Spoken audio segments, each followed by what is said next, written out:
Hello everyone, आपका स्वागत है तूफान 3.0 बैच में। अध्याय चल रहा है जैव प्रक्रम। मैं हूं रमेश। इससे पहले की वीडियो में हम ये पूरा अच्छे से कवर कर चुके हैं। अगर आपने ये हमारे साथ अच्छे से नहीं किया है तो पोषण में इंसानों का ये जो पोषण है ये बहुत ही महत्वपूर्ण है बोर्ड एग्जाम के लिए।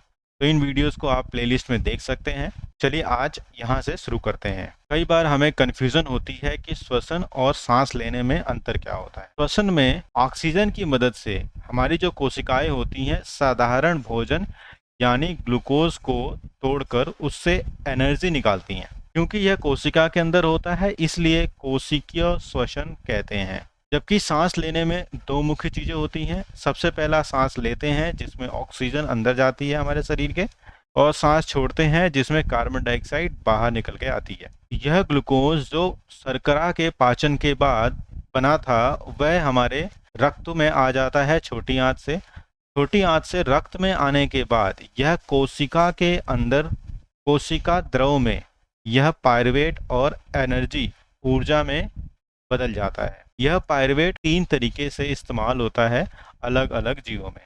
पहला तरीका है ऑक्सीजन की अनुपस्थिति में ईस्ट किण्वन विधि के द्वारा इथेनॉल और कार्बन डाइऑक्साइड बनाते हैं। दूसरा तरीका है हम जब भाग दौड़ कर रहे होते हैं, हमारी मांसपेशियों को अधिक ऑक्सीजन की जरूरत होती है और वह मिल नहीं पाती लेकिन ऊर्जा तुरंत चाहिए होती है, तब ऑक्सीजन के अभाव में हमारी मांसपेशियां लैक्टिक अम्ल और ऊर्जा बनाती हैं।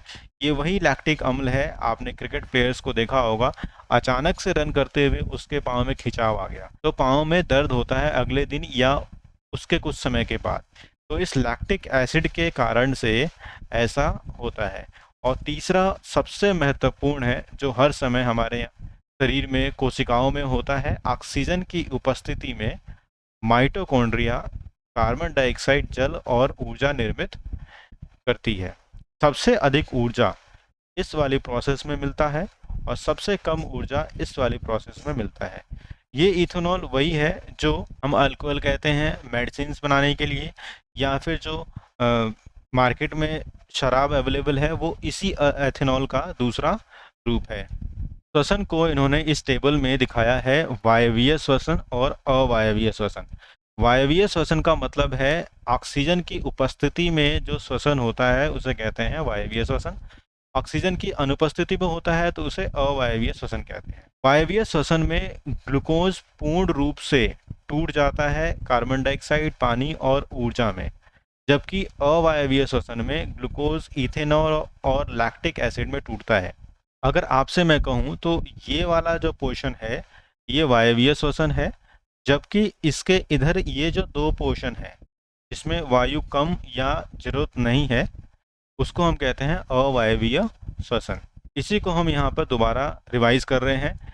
यह कोशिका द्रव या माइटोकॉन्ड्रिया में होता है, जबकि अवायवीय श्वसन कोशिका द्रव में ही खत्म हो जाता है।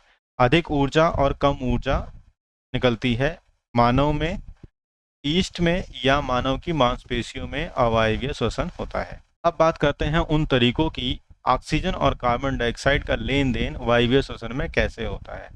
अगर पौधे की बात करें तो पौधों के पत्तियों में रंध्र मौजूद होते हैं। ये जो रंध्र हैं ये ऑक्सीजन का आदान प्रदान करते हैं। बहुत ज़रूरी बात यह है कि रात के समय आपसे कहा जाता है कि फुलवारी में या पेड़ पौधों के बीच में आपको नहीं सोना चाहिए।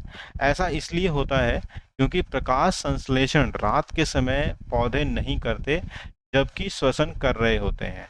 प्रकाश संश्लेषण नहीं करने के कारण से कार्बन डाइऑक्साइड की आवश्यकता और ऑक्सीजन का उत्सर्जन नहीं होता, जबकि श्वसन में ऑक्सीजन पौधे इस्तेमाल कर रहे होते हैं रात के समय।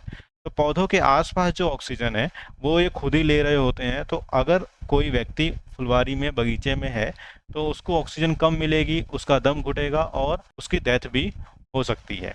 दिन के समय इसके उल्टा होता है, पौधे श्वसन कर रहे होते हैं, उन्हें अधिक मात्रा में कार्बन डाइऑक्साइड की जरूरत होती है और ऑक्सीजन को छोड़ रहे होते हैं। यह ऑक्सीजन का कुछ हिस्सा, बहुत थोड़ा सा हिस्सा ये श्वसन में इस्तेमाल करते हैं, बाकी बहुत अधिक हिस्सा हमारे लिए वायुमंडल में छोड़ देते हैं। तो रात और दिन के कॉन्सेप्ट के हिसाब से आपसे गिव रीजन में सवाल पूछा जाता है, कारण बताइए कि रात के समय आपको फुलवारी में, बगीचे में क्यों नहीं सोना चाहिए। जानवरों में यह बहुत आसान है। जो स्थलीय प्राणी हैं, स्थल पे रहने वाले हैं, उनमें फेफड़े होते हैं। फेफड़े हवा में से ऑक्सीजन को छान कर आपके शरीर में पहुंचा देते हैं, जबकि जलीय जानवर गिल्स की सहायता से, गलफड़ों की सहायता से पानी में घुली ऑक्सीजन को पकड़ लेते हैं और शरीर में पहुंचा देते हैं। क्वेश्चन आता है कि जलीय जंतु बहुत जल्दी जल्दी सांस ले रहे होते हैं, जबकि स्थलीय प्राणी आराम से सांस ले रहे होते हैं। जलीय जंतु जल्दी जल्दी सांस इसलिए ले रहे होते हैं क्योंकि पानी में जो घुली ऑक्सीजन है उसकी मात्रा बहुत कम है जो वायुमंडल में खुली ऑक्सीजन है उसके हिसाब से। तो पानी में ऑक्सीजन कम है, इसलिए मछलियां एक्वेरियम में जल्दी जल्दी सांस ले रही होती हैं, आपने देखा होगा। अब जानते हैं मानव श्वसन तंत्र के बारे में। सबसे पहले आता है यहाँ पर नासा द्वार। नासा द्वार के बाद आता है यहाँ पर यह नासिका मार्ग, फिर ग्रसनी, ग्रसनी के बाद है श्वास नली, श्वास नली के बाद आता है श्वसनी, श्वसनिका और लास्ट में कुपिका कोश। सबसे महत्वपूर्ण कार्य कुपिका कोश का होता है। आइए एक एक करके इनके कार्य को समझते हैं। पहले नासा द्वार, नाक का खुलना, जो जो दो छिद्र होते हैं उसे हम नासा द्वार कहते हैं। नासिका मार्ग, धूल को फंसाने के लिए बाल और बलगम मौजूद होते हैं। नासिका मार्ग के बाद है ग्रसनी। ग्रसनी एक मार्ग है जो श्वास नली से नासिका को जोड़ता है। श्वास नली बहुत जरूरी है, इसमें उपास्थि और छल्ले मौजूद होते हैं। ये छल्ले आपको यहाँ पर देखिए, ये छल्ले मौजूद होते हैं। ये छल्ले इस श्वास नली को सिकुड़ने नहीं देते, क्योंकि अगर यह सांस लेते वक्त या रात के समय रेस्ट करते वक्त सिकुड़ गई, सिकुड़ने के बाद कम ऑक्सीजन हमारे शरीर को मिलेगा तो हमें प्रॉब्लम होगी। तो ईश्वर ने हमें यह उपास्थि छल्ले के रूप में दे रखा है कि यह सिकुड़े नहीं यहाँ पर। इसके बाद आती है श्वसनी। श्वास नली विभाजित होकर श्वसनी का निर्माण करती है, जबकि श्वसनी आगे विभाजित होकर श्वसनिका का निर्माण करती है। आप देखिए, ये श्वास नली है, यह यहाँ विभाजित हो रही है तो श्वसनी बन रही है, श्वसनी फिर आगे विभाजित हो रही है तो श्वसनिका बन रही है। सबसे आखिर में आता है कुपिका कोश। यह कुपिका कोश गुब्बारे जैसी आकृति का होता है।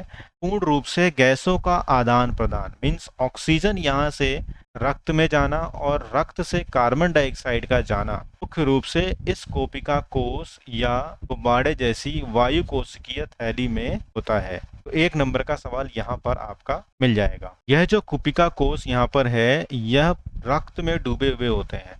रक्त में डूबे होने के कारण से ऑक्सीजन का इनसे रक्त में जाना और कार्बन डाइऑक्साइड का रक्त से इनके अंदर जाना बहुत आसान और बहुत जल्दी होता है। सांस लेना मीन्स ऑक्सीजन को अंदर लेना, और सांस छोड़ने का मतलब है कार्बन डाइऑक्साइड को बाहर निकालना। फेफड़ों के स्तर पर वायु नासा द्वार के द्वारा ली जाती है, नासिका छिद्रों के माध्यम से, और यह वायु कुपिका कोश से रक्त कोशिकाओं के नजदीक मौजूद आरबीसी हीमोग्लोबिन को पहुंचा दी जाती है। यह हीमोग्लोबिन उस ऑक्सीजन को कोशिका तक पहुंचाते हैं, ऊतक तक पहुंचाते हैं। जो ऑक्सीजन हीमोग्लोबिन के द्वारा ऊतक तक पहुंचा है उसका श्वसन होता है। यह वही श्वसन है जो माइटोकॉन्ड्रिया करता है। माइटोकॉन्ड्रिया से श्वसन करने के बाद निर्माण होता है कार्बन डाइऑक्साइड का। यह कार्बन डाइऑक्साइड फिर उसी रास्ते रक्त से कुपिका कोश एल्वियोलाई तक पहुंचता है। एल्वियोलाई से वह श्वास नली और नासा द्वार के जरिए बाहर निकल जाता है। तो इस प्रकार से श्वसन पूर्ण रूप से खत्म होता है, जिसमें ऊर्जा का निर्माण होता है। मुझे बहुत उम्मीदें हैं कि आप अच्छे से देख रहे हैं और नोट कर रहे हैं। बहुत सारी चीज़ें बहुत अच्छे से मैं आपको यहाँ पर बता रहा हूँ। वीडियो को आखिर तक देखने के लिए आपका बहुत बहुत धन्यवाद। दोस्तों को शेयर करिए। मिलते हैं अगली वीडियो में। Thank you.